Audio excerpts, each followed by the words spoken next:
We're going to take you back to America, Washington, D.C. for the breaking news. Our US correspondent David Blevins is outside the Supreme Court, where they have upheld birthright citizenship. This is a blow for Donald Trump, isn't it, David? Yeah, Jane, a big defeat for President Trump. This was a key policy in terms of his views on immigration. It was the most significant attempt in 150 years to redefine identity, to redefine what it means to be an American citizen. You will remember on his very first day in office last January, he signed an executive order attempting to dilute the age-old birthright to US citizenship. His legal team argued that it was never meant to apply to children born to people here illegally or here on a temporary visa for work or for school. Of course, opponents argued that the precedent had been established in law for more than 150 years. Well, in the last few minutes, the Supreme Court has held that children born in the United States to parents unlawfully or temporarily present are, and I quote, subject to the jurisdiction of the United States and are citizens at birth under the 14th Amendment's citizenship clause. Let me just remind you how much this mattered to Donald Trump. Not only did he sign that executive order on his very first day back in the White House, but he was the first president in history ever to come to the Supreme Court and take his seat here and listen to oral arguments. Back in April, he didn't like the direction of those arguments, then left the court, later posted online that the United States is the only country in the world stupid enough to have birthright citizenship. But the Supreme Court has ruled that the age-old principle of birthright citizenship should still apply, and that is a central plank of the president's immigration policy has gone. And David, we saw President Trump at the Supreme Court in recent weeks. I mean, he's going to be furious about this, isn't he? Yes, he will, and because he has been so vocal about this issue for such a long time, this is the final day of the term for the Supreme Court. And generally speaking, Jane, this is a Conservative majority court, so somewhere in the region of 75% of cases have gone in his favour. You'll remember the other big one that did not go his way. That related to tariffs. The court ruled that the Emergency Economic Powers Act that he used to introduce reciprocal tariffs to countries across the world was not permissible under executive order, and therefore he had to refund that money. There's still a big legal debate going on about that. That demolished a central plank of his economic policy. Now we're seeing the same thing happening in terms of immigration. But overall, I think he can argue that he has secured some wins over the term of this court, even this morning two other wins, because we have had judgments in relation to transgender issues and in relation to campaign finance, two other big cases we've been watching. The Supreme Court has ruled that the states of Idaho and West Virginia did not violate the Constitution or federal law in prohibiting transgender girls from taking part in female sports. We've heard the President talk about that issue a lot, and also within the last few minutes the Supreme Court has ruled in favour of the now Vice President J.D. Vance, who brought a case here when he was a nominee for the Senate, arguing that curbs on campaign finance were a breach of First Amendment rights, the right to freedom of speech, and the Supreme Court has upheld this. But overall, the big story today will be that the President has lost on birthright citizenship, and I'm sure he will have plenty to say about that in the coming hours.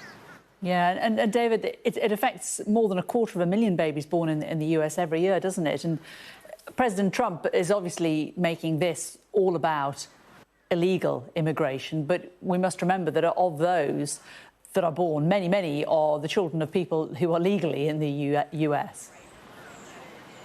Yes, for 150 years it has been the case that any child born, or the majority of children born in the United States, have the right to US citizenship, Jane. The only exceptions to that are the children of diplomats and children born to people deemed invading enemy during wartime. The 14th Amendment to the US Constitution was introduced to give former slaves and their children the right to citizenship, and that's why I say this is the most significant attempt in 150 years to push back on that right to citizenship, to redefine what it means to be an American. But in this case, the President's lawyers argued that the world had changed. The Solicitor General told the Supreme Court that 8 million people are now just one plane ride away from giving birth to a US citizen. One of the more liberal justices replied to that the world might have changed, but the Constitution hasn't changed. And it was that kind of argument that persuaded Donald Trump that this may not go his way. Hence, he left the Supreme Court back in April and posted what he did online.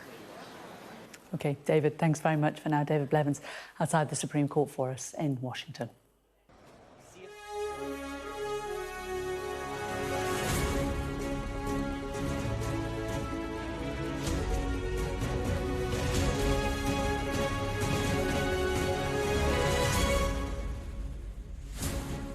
Hello, you're watching Sky News Today with me, Jane Secker. It's 4 o'clock. These are the headlines. Breaking news. The Supreme Court rejects an order from Donald Trump. The children born to parents who are in the United States illegally should be denied citizenship. Here, the long-delayed defence investment plan is unveiled with a £15 billion uplift for the armed forces. Britain has always met our NATO spending commitments, and under this government, we always will. The government confirms it will appoint a national maternity commissioner, but bereaved families renew calls for a full public inquiry into care failings. Sky News sees firsthand the desperation and fury on the ground in Venezuela as rescuers race to find any remaining survivors from last week's earthquakes.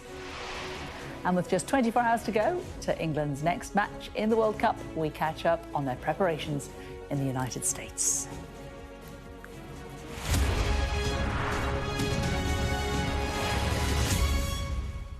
Hello, good afternoon. We begin with breaking news from the United States, where the Supreme Court in Washington has rejected President Trump's attempt to limit what's called birthright citizenship. The ruling upholds 150 years of legal precedent, meaning babies born on American soil are automatically US citizens. The court's decision is a major challenge to Trump's agenda to reduce immigration. Let's go straight to our US correspondent, David Blevins, who is outside the Supreme Court. David, what was President Trump trying to achieve here? Well, President Trump, on his very first day in office, Jane, signed an executive order effectively abolishing the age-old birthright to US citizenship. His lawyers argued that it was never meant to apply to the children of people here unlawfully or here on temporary visas. Opponents said that it had been established, the precedent had been established over 100 years. It's actually 150 years since the 14th Amendment to the Constitution was ratified to give citizenship to former slaves and their children, and the Supreme Court has upheld the Constitution. The ruling is 194 pages long, so it's going to take us a little bit of time to digest that, but this is the key line. The justices hold that children born in the United States to parents unlawfully or temporarily present are, and I quote, subject to the jurisdiction of the United States and are citizens at birth under the 14th Amendment's citizenship clause. So the status quo remains. This would not have stripped citizenship from children who already have it, from people who have already been born in the United States. It would only have applied to those born after the date of the executive order. But let me just remind you that there are somewhere in the region of 3.5 million babies born in the United States every year, and an estimated 1 in 12 of them would have lost their right to citizenship had the President's executive order been allowed to stand. And David, also the Supreme Court ruling on a couple of other things today. So a win for President Trump in terms of those born male competing in female sports in a couple of states. Yeah, the birthright citizenship was the big one because the President has talked so much about it, and it was the most significant attempt, Jane, in generations to redefine what it means to be a US citizen. But the court on this, its final day of the term, has ruled on a couple of other things. In terms of the transgender issue, it has ruled that the states of Idaho and West Virginia did not violate the Constitution or federal law in prohibiting transgender girls from competing in girls' sports.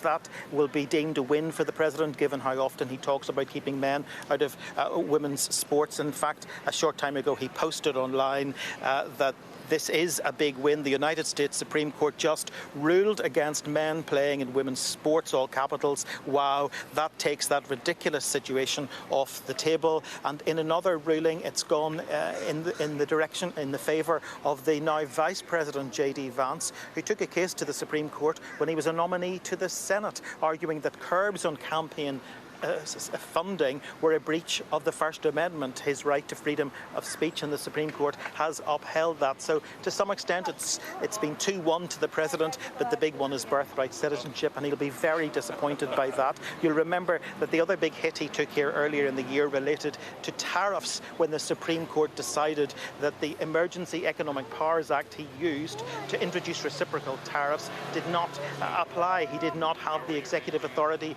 to do that and would have to repay those tariffs. That effectively demolished a key part of his economic policy. He's now lost a key part of his immigration policy too. OK, David, thanks very much.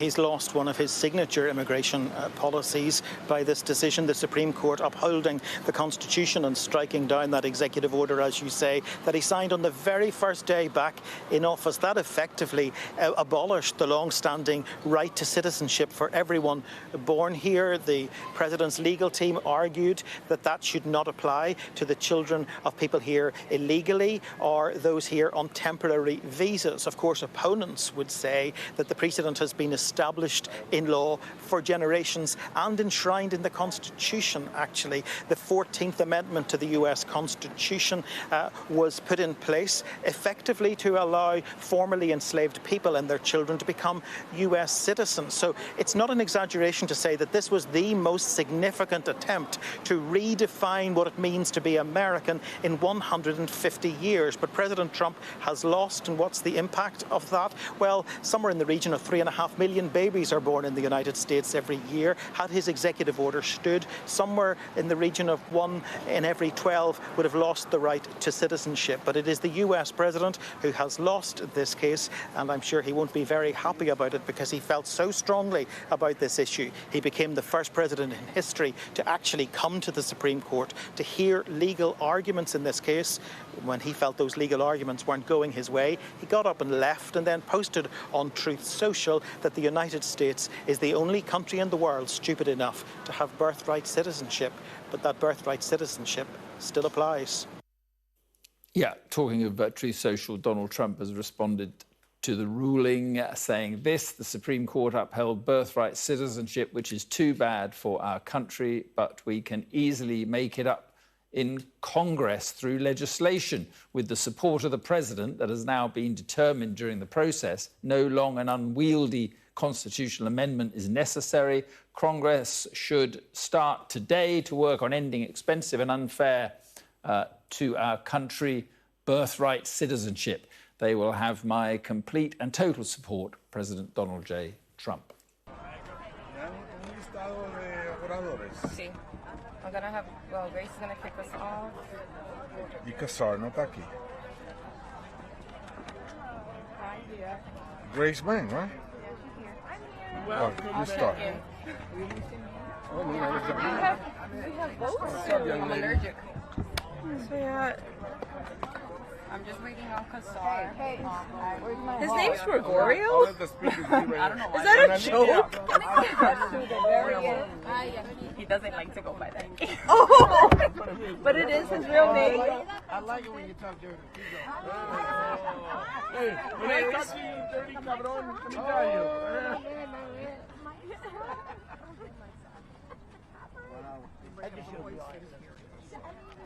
Two strong men. All right. I'm ready to protect me, right? That's right. We know you Texans. Hello. Right, we're just waiting for Kazar and Yvette.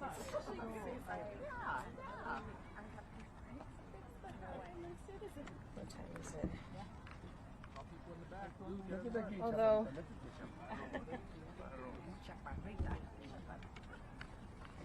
we could get started and we'll just call them when they come, right?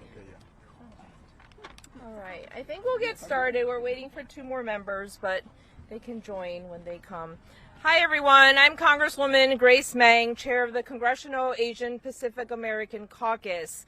Thank you so much to my Democratic colleagues and fellow caucus leaders for joining us today to fight for our immigrant communities, for our Constitution and a core promise of our nation. If you are born in America, you are American. Today, the Supreme Court upheld the promise of birthright citizenship, which was established more than 150 years ago by the 14th Amendment and affirmed in the landmark case United States versus Wong Kim Ark, which determined that Wong Kim Ark, the son of Chinese migrants born in San Francisco, was an American citizen. The Supreme Court ruled in his favor even at the height of the Chinese Exclusion Act, because the 14th Amendment is abundantly clear: all persons born in the United States means all persons. Yes. It is because of people like him and the generations of Black Americans who fought to secure their rights through the 14th Amendment that I, the daughter of immigrants, could become a citizen by birthright and serve in the halls of Congress. It is how millions of Asian Americans, 65% of whom are foreign-born, more than any other ethnic group, could pursue the American dream. So as we celebrate today's ruling, I have a message for President Trump. You may believe you are above the law. You are not. You may try to divide Americans based on race, religion, or their country of origin, and you will fail. You may try to redefine what it means to be an American, and you will fail. We are American. We belong here. And no wannabe king will ever take that away from us. I want to give a special shout out to the ACLU, Co-Counsel's Asian Law Caucus, Legal Defense Fund, Democracy Defenders Fund, the House Litigation Task Force, and all the advocates here today who fought to defend our fundamental rights and close Immigrant Heritage Month with this victory. With that, I'd like to hand the mic over to our fearless leader, Chair of the Congressional Hispanic Caucus, Adriano Espaillat. Thank you.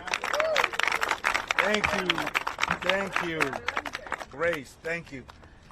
What you see behind this podium is the faces of America. The different faces of the tapestry that is called the United States of America.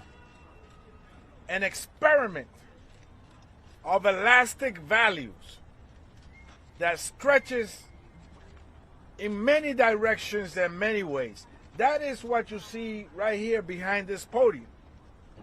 Who America is. And today the Constitution won. The American people won. As part and chair of the Congressional Hispanic Caucus, we were happy to be part of this lawsuit. As friends of the court, we came in to make our statement felt in the highest court of the land. An unequivocal statement, an American statement, that we will not be held to a different standard. That our children that are born here are U.S. born children, irregardless of our status, and that we belong and we deserve to have all the rights and privileges extended to all Americans by the U.S. Constitution. Trump tried to erase one of our nation's clearest constitutional guarantee, and he failed. We won, and he failed. We're right, and he's wrong. Birthright citizenship is protected, is shielded by the 14th Amendment and by the sacred document called the Constitution. No president has the power, to decide who an American is. The Constitution states it, and it does it in a very transparent and clear way. As MAGA extremists push a dangerous and divisive vision rooted in fear and exclusion, the Congressional Hispanic Caucus stands united to defend our Constitution, everybody's Constitution, your Constitution, yours and yours, all of us. We are the owners of that document, the Constitution, an elastic document that will stretch to include everybody. And so we will continue to stand united to defend that document, protect our freedoms, and fight for America, for every child, so that every child has the opportunity to achieve the American dream. Hoy ganó la Constitución y ganó el pueblo americano. Donald Trump intentó de eliminar una de las garantías más sagradas, más importantes de nuestra Constitución y fue derrotado, fracasó. La ciudadanía por nacimiento es protegida por la 14 enmienda de la Constitución y ningún presidente tiene el derecho a eliminar esa gran garantía para todos nuestros hijos. Mientras los extremistas de MAGA impulsaron una agenda basada en el miedo, el caucus hispano se lanzó adelante de nuevo y a través de un litigio se unió a esta acción legal como amigos de la Corte para que este fallo fuera hoy un éxito. Le doy la gracia a los miembros del caucus. Yo creo que de muchas maneras nosotros le hemos enseñado a este pueblo, a esta ciudad, cómo pelear a favor de los emigrantes, porque nosotros somos emigrantes también y nunca vamos a olvidar eso. Gracias. With that, I introduce Congressman Troy Carter.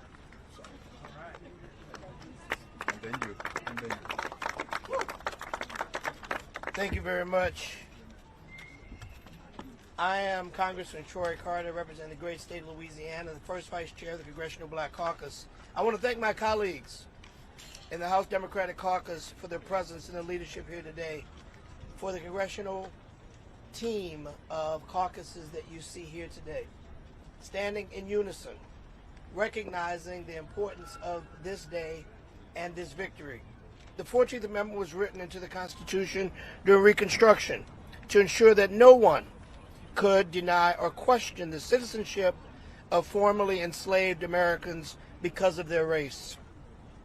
Today, more than 150 years later, that constitutional guarantee has withstood Donald Trump's unconstitutional assault on one of our nation's most fundamental promises. The history and the gravity of this moment should not be lost on any of us. The fact that we've arrived at a moment where an American president would attempt to unilaterally strip Americans of their constitutional birthright is in itself a warning to all of us today, you tomorrow, and who may be next. It reminds us that our rights cannot be taken for granted. Donald Trump's effort to end birthright citizenship was an attempt to unravel one of the Constitution's clearest guarantees, that citizenship is a constitutional right, not a privilege that any president can give or revoke. While that shameful effort has failed, we're under no illusion that Donald Trump and his allies will stop attacking our fundamental freedoms, our diversity, and the constitutional rights of the American people. Nor are we under any illusion that the role of the Supreme Court has chosen to play, not one of being the arbiter of interpreting the law, but one that is succumbing to the pressures of a president who simply wants his way. As we've seen here in this term, from the Calais decision to temporary protected status to upholding discriminatory anti-transgender sports ban, the Roberts Court has repeatedly rolled back hard-fought progress while expanding presidential power at the expense of the rights of everyday Americans. We know what we're up against, and the House Democrats are not backing down. Every inch of progress in this country has been hard-fought, won through struggle, through resistance, and through courage of people this nation too often tried to leave behind. We will not stand by while our progress is dismantled. This battle is not over. This battle will not be over, because we will continue to fight and we will not quit. Make no mistake about it. Today's victory does not mark the end of this fight. It marks the beginning of the next one. The American people deserve a judiciary that is independent, accountable, and committed to equal justice under the law, not one that repeatedly expands unchecked presidential power while narrowing the rights and freedoms of the people. House Democrats will continue fighting for meaningful Supreme Court reform, including term limits and stronger ethics and accountability measures that restore public trust in this Constitution. As was said, our Constitution, your Constitution, your Constitution. The Constitution does not belong to any president. It belongs to the American people. Because the stakes of this court are far beyond the actions of these justices. They reach the very heart of our democracy, to whether we will keep faith in our highest ideals, that the Constitution protects every American equally, and that no president, no court is above it. House Democrats will do everything in our power to ensure that these promises are kept. Next, I will bring to the podium the chairman of the Hispanic Caucus, of the Progressive Caucus, Greg Casar.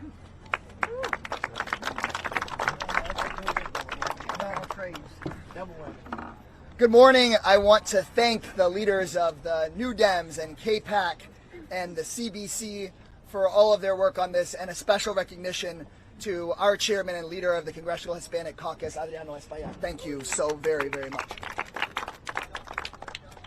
I'm Greg Casar. I represent the heart of Texas in Congress. I'm chairman of the Progressive Caucus, and today we're here to stand up for a fundamental American principle, that if you're born in America, you are an American. No matter your parents' birthplace or language or creed, citizenship is a birthright in this country. No one is born a second-class citizen. And no president, no would-be king gets to pick and choose who is and who is not American. One people and equal justice for every single one of them. That is what Donald Trump was trying to undermine with his executive order. That the men and women who fought for the 14th Amendment knew the dangers of allowing people in power to pick and choose who does and does not have rights in this country. They had won a civil war to purge our country of the moral rot that follows when some people are deemed unworthy of equal rights. And today we say we will never go back. But I wish I could stand before you today and say this ruling was only good news. But it is not. While we won the case today, we also got a grave warning about the future. What should have been a simple, unanimous, open and shut decision was dangerously close. Clarence Thomas, Neil Gorsuch, Samuel Alito, and Brett Kavanaugh failed to recognize the fundamental constitutional right to birthright citizenship. 3 of those 4 justices would have allowed Donald Trump to rewrite the Constitution and overrule Congress with an executive order. These 4 men, so blinded by partisanship and extremism that they act like they can't see the words in the Constitution. They can certainly read, but they are not following their oath to protect the Constitution and the rights of the people in this country. Shame on them. If these far-right justices are ruling against our rights, even when they're written down black and white in the Constitution, then nothing we hold dear is safe. So today we may breathe a sigh of relief, but we also recommit ourselves to the fight to protect the rights of all citizens. And the way we do that is reining in this hyper-partisan Supreme Court. Yes. It's time to have a Supreme Court that is for the people and not just for their big donors.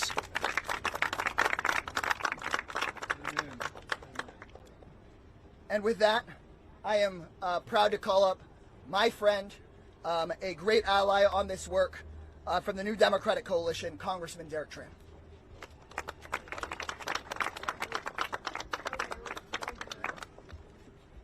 Good afternoon, everyone. I want to thank my Tri-Caucus colleagues and my colleagues from the New Dems and Progressive Caucus for welcoming me and standing shoulder to shoulder with me today. I was born in the United States the year that my refugee parents were admitted to this great country. They fled oppression and violence in communist Vietnam and came to the United States because of the promise of the American dream. A dream that says that if you work hard and you play by the rules, our family will be no less American than the people who arrived on the Mayflower. It was because America welcomed my refugee parents that I was able to join the Army and start my own business and now represent California in Congress. But I am not unique. Almost every American can trace their family history through the story of immigration. We have built communities that are unmatched in our prosperity. We have turned adversity into opportunity, and we have nurtured trailblazers in all walks of life. But President Trump tried to turn back the clock on that progress.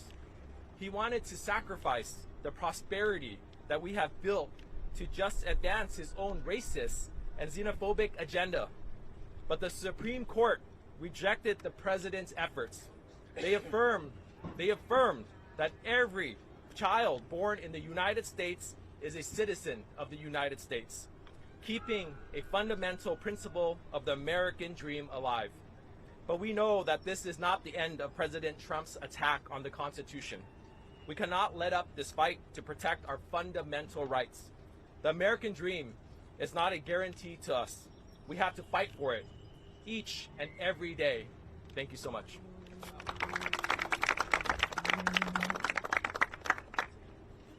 That concludes our press conference. I know they've called votes, but does anyone have any questions? Thank you for coming.